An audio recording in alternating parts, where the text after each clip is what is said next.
বছর তিনেক আগে পতিতালয়ের এক মেয়েকে বিয়ে করেছিলাম। বিয়ের প্রথম রাতে বরের মুখে এমন কথা শুনে জান্নাত অবাকে শেষ প্রান্তে পৌঁছালো। তারপর চোখ বড় বড় করে বলল, এভাবে না। খোলসা করে বলেন। মিনহাজ একটু দম নিয়ে বলতে শুরু করলো, মাঝে মাঝে পতিতালয়ে যাওয়া ছিল আমার গভীর অভ্যাস। এক প্রকার নেশা হয়ে গেছিল। নতুন শরীরের গন্ধ আমাকে খুব টানতো। বাবার অর্থের কোনো সমস্যা ছিল না, তাই এসবে কোনো মাথা ব্যথাও ছিল না। বন্ধুদের সাথে মদের আড্ডার সকল বিলি আমার পকেট থেকে যেত। এর মাঝে যাওয়া আসায় নিষিদ্ধ পল্লীর এক মেয়েকে খুব ভালো লেগে যায়। তার সাথে নিয়ম করে প্রতিদিন দেখা করতাম। এক পর্যায়ে আমি ছাড়া সে আর কোনো কাস্টমার ধরত না। দুজনের মাঝেই এক অদৃশ্য সুপ্ত মায়ার জন্ম নিয়েছিল। সত্যি বলতে মেয়েটি খুব ভালোবেসে ফেলেছিলাম। ওর নাম ছিল মেঘা। নামের মতো ওর চেহারাটাও বেশ মায়াবী ছিল। চোখে কাজল দিলে আমি ওর থেকে চোখ ফেরাতে পারতাম না।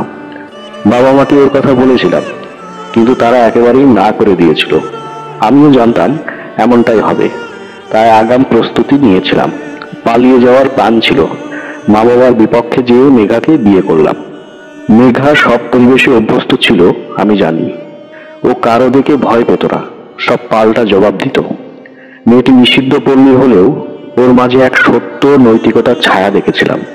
পালিয়ে যাওয়ার প্ল্যান বাদ করে বাড়িতে আসলাম মেঘাকে সাথে নিয়ে। এটা অবশ্য মেঘাই বলেছিল। ওর কথাতে সম্মতি দিয়েছিলাম, কিন্তু বাড়ি থেকে আমাকে কোনোভাবেই মেনে নিতে চায়নি।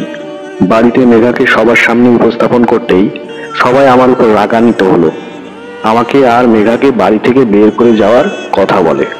তখন মেঘা জবাব দেয়, আপনার ছেলে কোথায় যাবে না যাবে সেটা তার ব্যাপার। আপনাদের ইচ্ছে হলে তাড়িয়ে দেন, তবে আমি এই বাড়ি ছেড়ে কোথাও যাচ্ছি না। যেহেতু আপনার ছেলে আমাকে বিয়ে করেছে, সেই সূত্রে আমি এই বাড়ির বউ, আর এখানে আমার অধিকার আছে। আমি আমার অধিকার থেকে একটুও বঞ্চিত হতে রাজি নই। এখন যদি আপনাদের ইচ্ছা হয় ছেলেকে তাড়িয়ে দেন, যা ইচ্ছা করতে পারেন। মায়ের সাথে মেঘার বেশ তর্কাতর্কি চলল। মা এক পর্যায়ে বললেন, দেখ মিনাজ, দেখ কাকে বিয়ে করেছিস। মান সম্মান বলে আর কিছু রাখলি না।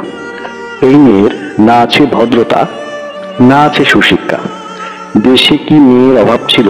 শেষমেশ একটা নর্তকীকে বিয়ে করলি, তোর রুচি এত লোপ পেয়েছে, আমার ভাবতেই ঘৃণা হচ্ছে।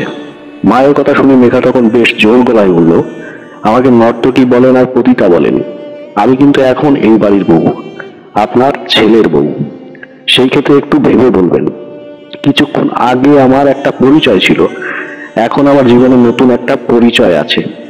আর আমাকে যদি যথাযথ অধিকার না দেওয়া হয়, তাহলে আমি সরাসরি কেস করে দেব। বাবা এবার মুখ খুললেন। কেস করতে কত টাকা লাগে জানো? শুধু কেস করলেই হয় না, কেস চালানোর জন্য টাকা প্রয়োজন। পুলিশটা যে খুব একটা চরিত্রবান, এটা আপনাকে কে বলেছে? টাকা নাই, দেহে তো আছে। এক রাত একটু ফষ্টি নষ্টি করলেই টাকা ছাড়া আমার কথায় নাচবে। মা বিশাল রাগান্বিত চেহারা নিয়ে বললেন, ছি ছি, বেয়াদব মেয়ে, বড়দের সাথে কিভাবে কথা বলতে হয় তাও জানে না। বাবার বয়সের মানুষও 200 টাকার টিকিটের বিনিময়ে আমার সাথে রাত কাটিয়েছে। কাদের সম্মান করব? এই সমাজের মানুষের আসল চেহারা গভীর রাতে দেখা যায়। তাদের কত শত মুখোশ, সবাই রাতে মুখোশ খোলে না। কেউ কেউ দিনের আলোয় বুঝিয়ে দেয় সে কতটা ভালো মানুষ। বিপদে পড়লে কারো কাছে সাহায্যের জন্য যাবেন, সে আপনাকে ঠিক তার মুখোশের আড়ালের চেহারা দেখিয়ে দেবে। মেঘার সাথে আর তর্ক না করে মা বাবা রুমে চলে যায়। সেই থেকে আমরা নিজেদের বাড়িতেই থাকতাম। মা বাবা ঠিক মতো কথা বলতো না। মেঘা কথা বলতে চাইলেও তারা কথা বলতো না। আমার সাথে তেমন কোনো কথা বলতো না, কিন্তু মেঘার সাথে আমার মন অমিতার বেশ ভাব জমে যায়। মেঘার ব্যাপারটা আত্মীয়রা জানার পর আমাদের সাথে খুব খারাপ ব্যবহার করে, অনেক কটু কথা শোনায়।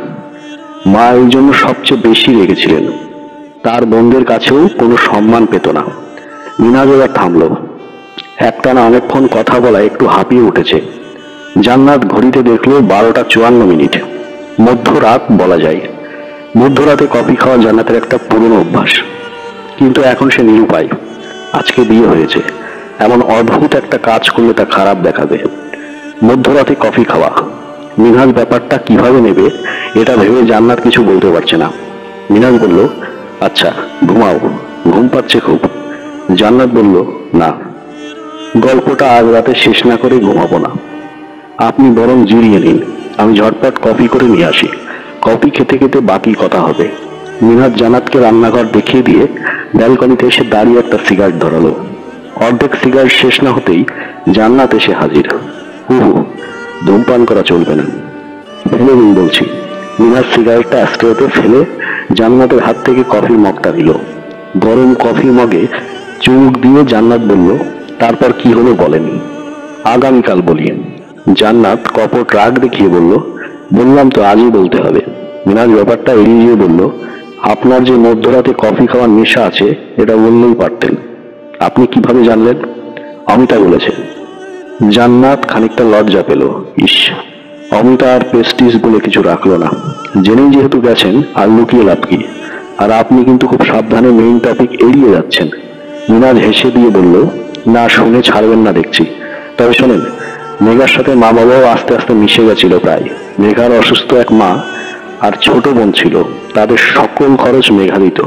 কিন্তু বিয়ের পর মেঘা ওর পেশা ছেড়ে দেয়, তাই এগুলো আমি দিতাম। আমিও বাবার ব্যবসা দেখা শুরু করি, বিয়ে করেছি। আলাদা একটা চাপ সবসময় মাথায় ঘুরপাক খেত। মেঘার দরুনে সকল প্রকার নেশা ছাড়তে বাধ্য হয়েছিলাম। মদ্যপান থেকে শুরু করে সব নেশা চুকিয়ে একদম পারফেক্ট ছেলে হতে কেবলই শুরু করেছিলাম। আমার এই পরিবর্তন হওয়ায় বাবা মা মেঘার উপর একটু সন্তুষ্ট হয়।